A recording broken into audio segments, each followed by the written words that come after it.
The roast was getting cold, but nobody at the Miller family dinner table seemed to notice.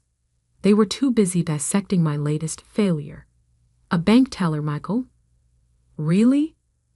My father's voice dripped with disdain as he cut into his meat.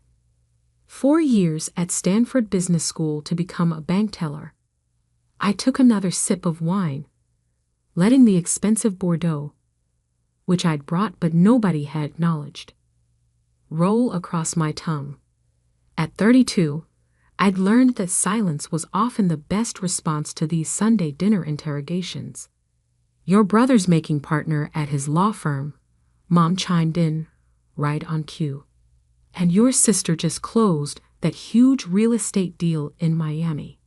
Ah, yes, the golden children. James with his prestigious law degree, and Sarah with her thriving real estate empire. The pride of the Miller family.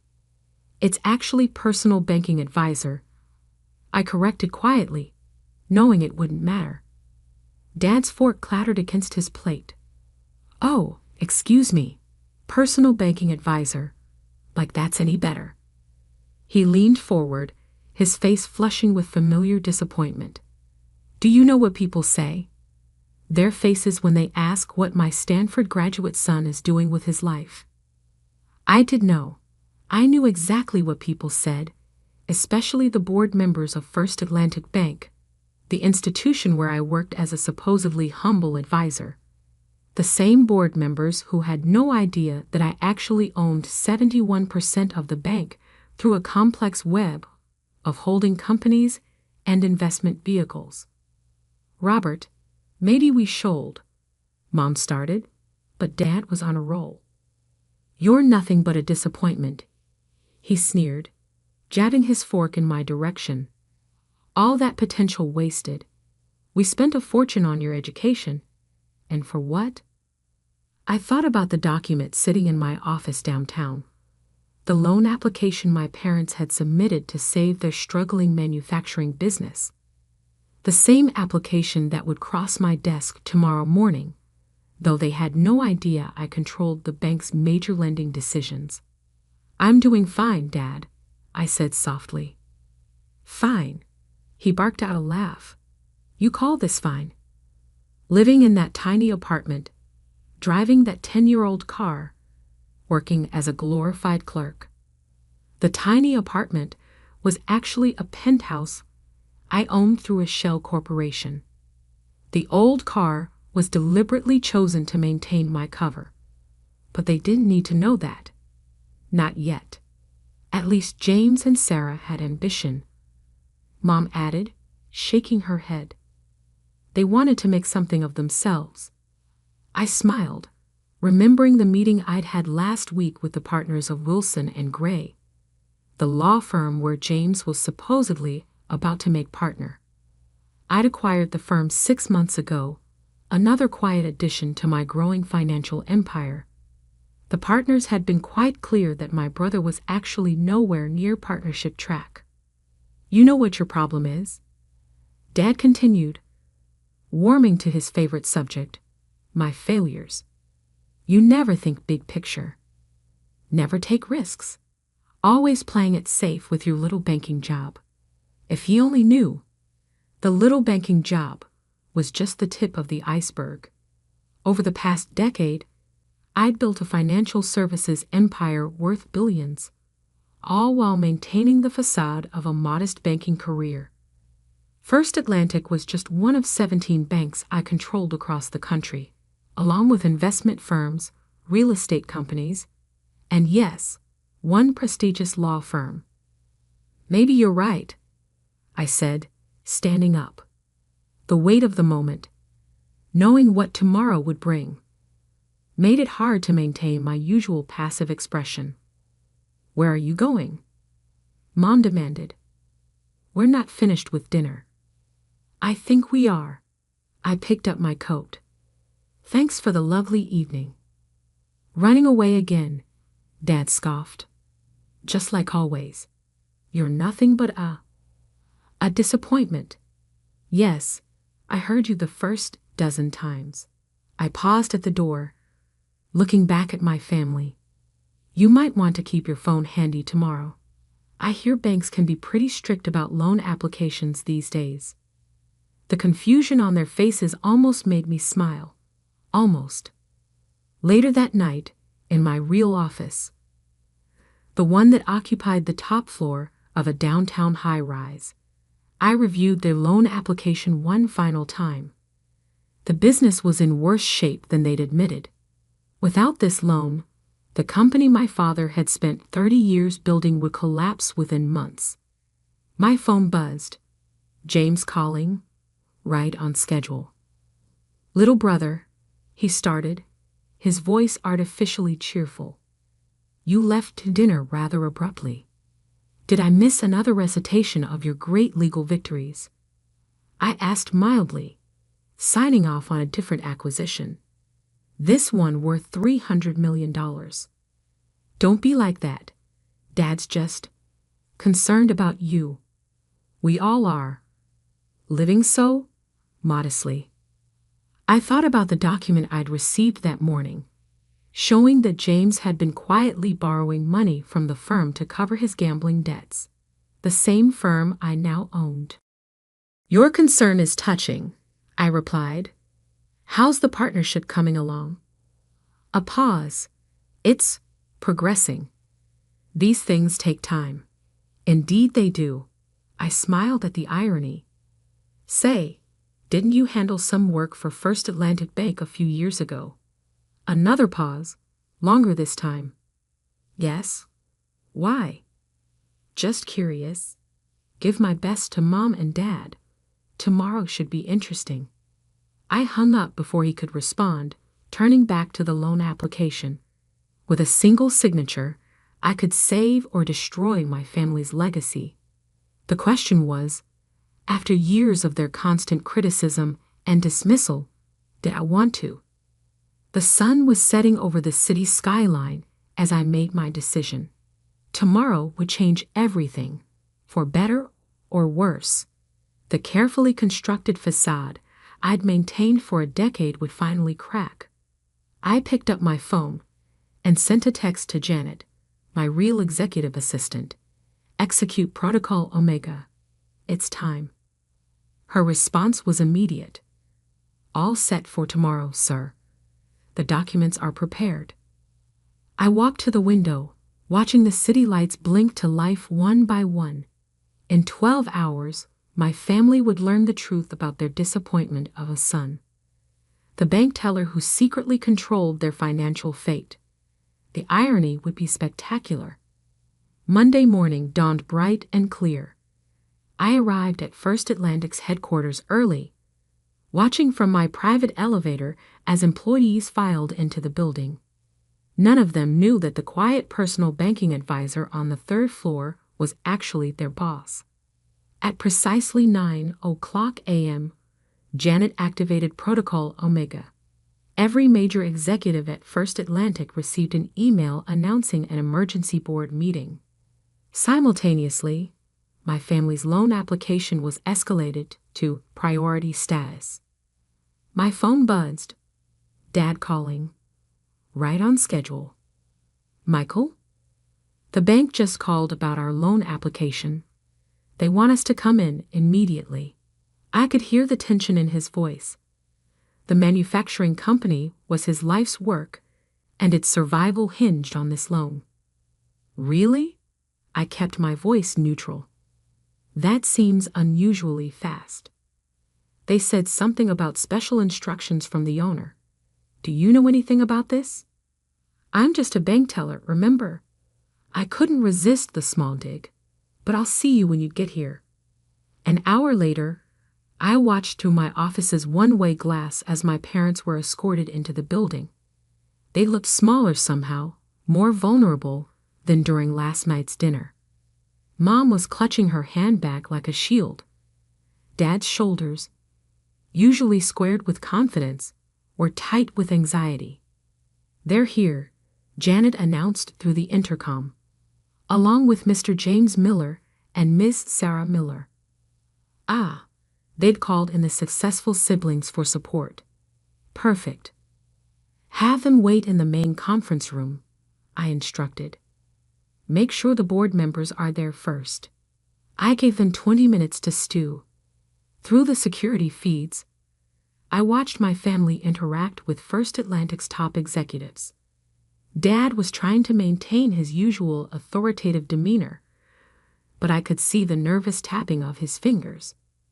James was attempting to network, unaware that every person in that room now reported to his disappointment of a brother. At 10:30 sharp, I pressed the button that would begin the revelation. The conference room's massive screens lit up with the bank's ownership structure, a complex web of holding companies and investment vehicles that all led back to one name, Michael Miller. The door opened, and I walked in wearing a Tom Ford suit that cost more than Dad's car. The board members immediately stood, a chorus of "Good morning, Mr. Miller," filling the room. The look on my family's faces was priceless. "Hello, Dad," I said quietly. "Sleep well after dinner last night." He opened his mouth, closed it, then opened it again. No words came out. "Michael?" Mom's voice was barely a whisper. What is this?"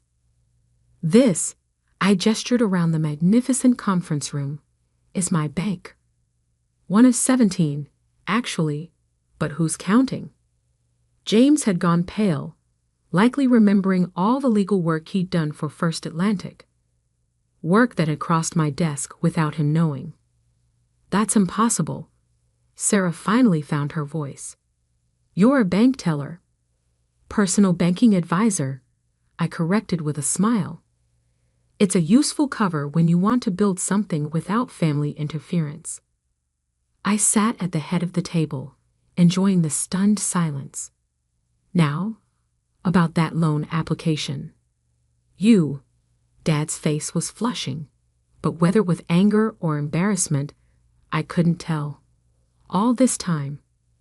"Yes, all this time. While you were calling me a disappointment, mocking my little banking job, comparing me to my more successful siblings, I let the words hang in the air. I was building an empire." I nodded to Janet, who distributed folders to everyone present. "Inside, you'll find some interesting documents. The true state of Wilson and Gray Law Firm, which I acquired 6 months ago." I looked at James, who had gone even paler, including certain financial irregularities that the partners were kind enough to bring to my attention. James slumped in his chair. Mom gasped. "You'll also find details about the recent collapse of the Miami real estate deal that Sarah's been bragging about." I turned to my sister, the one that fell through because the financing was suddenly withdrawn by my bank. Sarah's perfectly manicured hands trembled as she opened the folder. And finally, I focused on my parents, a complete analysis of your manufacturing company. The missed payments, the hidden debts, the deferred maintenance. Everything you conveniently left off the loan application. "We can explain," Dad started, but I held up a hand. "No need. I've had my people analyzing the business for months. We know exactly what's wrong and what it would take to fix it." The silence in the room was deafening. Board members tried to look anywhere but at my family's humiliation. "Why?" Mom's question was soft but clear. "Why hide all this from us?" I leaned forward, choosing my words carefully. "Do you remember when I first started at Stanford? When I tried to tell you about my ideas for algorithmic trading and digital banking?" Dad shifted uncomfortably. He remembered. "You said I was dreaming too big, that I needed to be practical, follow the traditional path. Like James and Sarah." I smiled without humor. "So I decided to build something on my own. No family connections, no expectations, no constant comparisons. Just pure merit." "And the bank teller job?" Sarah asked. Gave me insights you can't get from the top floor. Every major executive in my company starts at entry level, though they don't know I'm the one requiring it. I opened my own folder, pulling out a single document. Now, about your loan. Dad straightened, his business instincts taking over. Given our relationship, I assume. That's not how I run my banks. I cut him off. Every loan application is evaluated on its merits. I slid the document across the table. Your company needs more than just a $2 million loan. It needs complete restructuring. They stared at the document. A comprehensive rescue plan that would save the business but require them to give up significant control. The choice is yours, I continued. Accept the plan, save the company, but work under my bank's oversight, or decline and try your luck elsewhere. Though I should mention we've acquired most of your other lending options over the past year. The boardroom fell silent as my family grappled with their new reality. The son they dismissed as a disappointment now held their financial fate in his hands. I stood up, straightening my jacket. Take some time to discuss it. Janet will show you to a private room. Oh, and Dad? He looked up, still shell-shocked. About that Stanford education you paid for? Consider this its return on investment. The next few weeks were a study in shifting power dynamics. My family's carefully constructed hierarchy, with me at the bottom, had been shattered, replaced by something none of us quite knew how to navigate. Dad accepted the restructuring plan, of course. He didn't have a choice, not if he wanted to save his company. But watching him sign the papers, his hand trembling slightly, I felt no triumph, just a strange emptiness where satisfaction should have been. You could have told us, he said quietly after the signatures were done. All these years, would it have made a difference? I asked. Or would you have just found new ways to be disappointed? He had no answer for that. The changes came swiftly after that. My team of financial experts descended on Dad's company, implementing the restructuring plan with surgical precision. Every inefficiency was identified, every wasteful process eliminated. It was painful to watch him struggle with losing control, but necessary for the company's survival. James was the first to try damage control. He showed up at my real office, not the modest third-floor workspace I'd used as cover, a week after the revelation. Look, about all those things I said, he started, fidgeting with his Italian silk tie. About my wasted potential, my lack of ambition, my embarrassing career choices. I kept my voice neutral as I signed off on a billion-dollar acquisition. I was wrong, obviously. He'd attempted a smile that didn't reach his eyes. Who would have thought my little brother would end up owning my law firm? Speaking of which, I pulled out a file. Let's discuss your gambling debts. He paled. Michael, I can explain. No need. The firm's forensic accountants have explained everything quite thoroughly. $300,000 borrowed from client accounts. That's a serious ethical violation, James. Please, he whispered. You can't report this. My career would be over. I finished. You'd be disbarred. Probably face criminal charges. I let him sweat for a moment before continuing. Fortunately, the money has been repaid, anonymously, and the accounts reconciled. The partners have agreed to keep this quiet, provided you accept a transfer to our Singapore office. Singapore, he stammered. Fresh start. Away from the casinos. Take it or take your chances with the ethics board. He took it, of course. Sometimes help comes in the form of forced choices.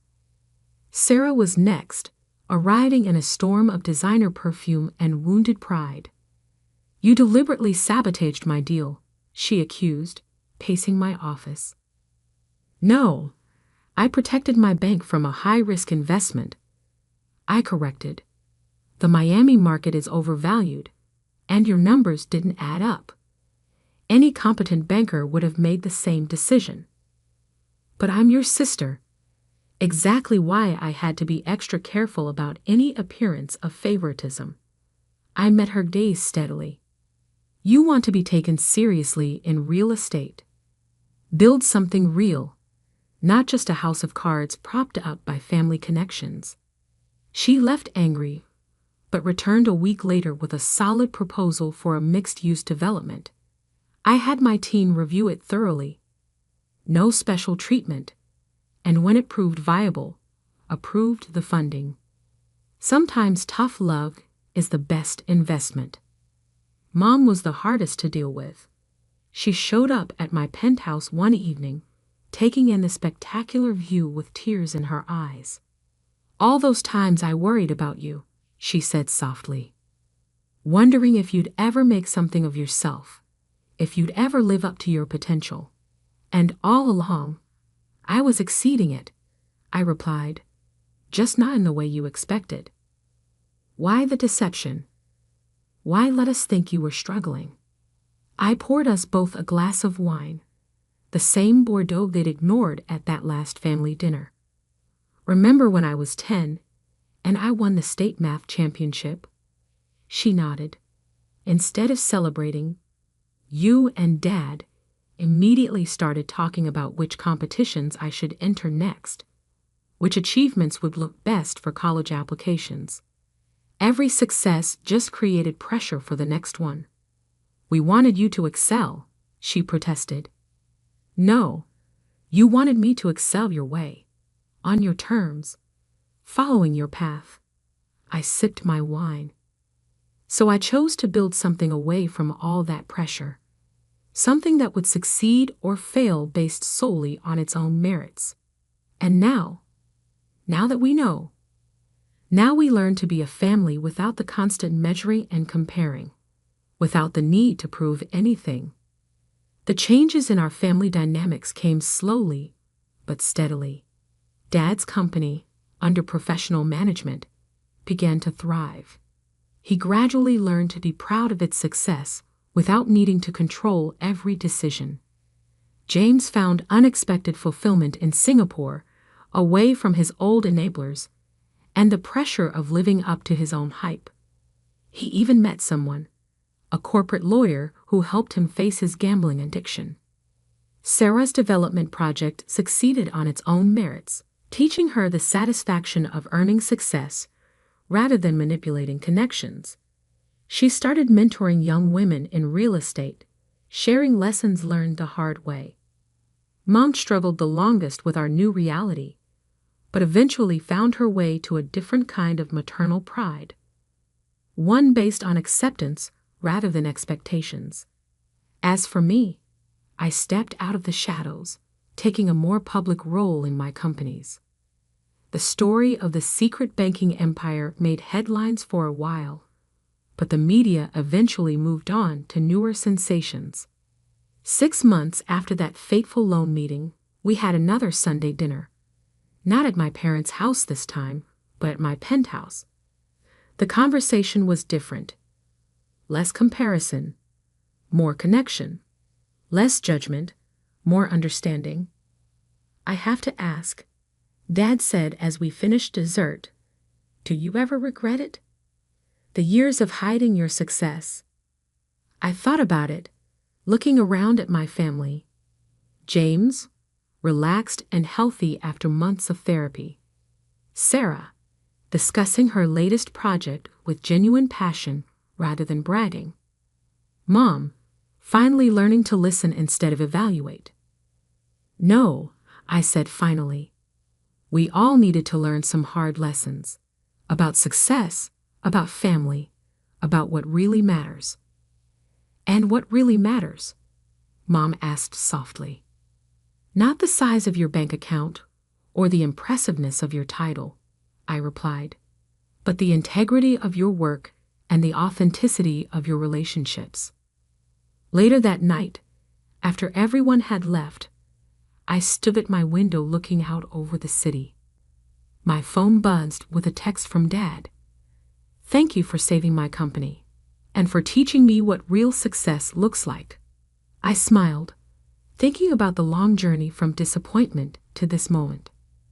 Sometimes the greatest success isn't in proving others wrong, but in helping them grow right alongside you. My phone buzzed again. Janet, with news about another potential acquisition.